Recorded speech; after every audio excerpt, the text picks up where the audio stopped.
Un V8 Ferrari pour 20 000 euros. Voici la Maserati Quattroporte.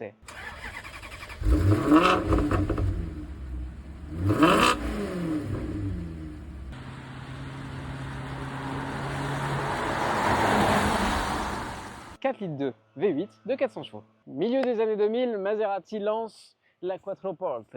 Près de 5 mètres de long et puis surtout des concurrentes déjà bien affûtées, souvent en V10 quand celle-ci se contente d'un V8. Mais elle partage son moteur avec le cheval cabré, avec près de 400 chevaux, donnés jusqu'à 7000 tours minute. Celle-ci privilégie la mélodie et surtout le raffinement au sport pur, car les S63 AMG, les M5 V10 et autres S8 garderont pour elle leur côté exclusif. Et à bord de cette Maserati Quattroporte, je vais vous montrer les petites attentions.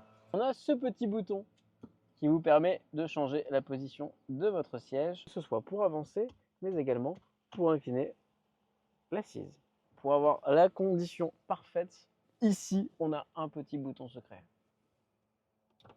Vous pouvez évidemment avancer le siège passager avant et ainsi avoir beaucoup d'aisance et d'espace aux jambes à l'arrière. Beaucoup de place, beaucoup de luxe et de démesure, un cuir plein de fleurs de partout. Et on peut aussi juste ici appuyer l'ouverture, la fermeture des portes, mais également pour l'arrière, récupérer une pleine intimité avec ce petit pare-soleil électrique. Mais le conducteur n'est pas en reste. Cette Sport GT en 2006 qui arrive pour coiffer la gamme, admirez plutôt des sièges électriques à 3 mémoires de position.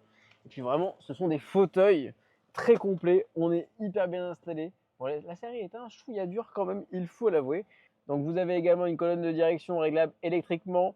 Vous avez des petites palettes au volant pour le conducteur pour qu'il puisse profiter de son moteur. Plein cœur des années 2000, qu'est-ce que le luxe? Eh bien le luxe, c'est d'avoir son écran GPS embarqué. Bon, un GPS pas tout neuf, pas tout récent, mais pas tout moderne.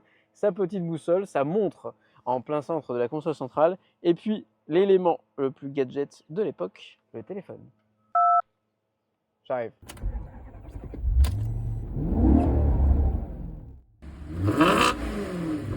Et oui, il s'agissait du Saint Graal à l'époque. Et en parlant de raffinement, on aura notamment du carbone au milieu de la console centrale, dans les contreportes avec un rappel de cuir, mais également avec le logo Quattroporte juste ici. Le souci du détail est ainsi porté jusque sur le ciel de toit, ainsi que les pare-soleils avec de l'Alcantara. Et des soirées BDSM ici ou Autre temps, autre mœurs, il y avait encore le cendrier.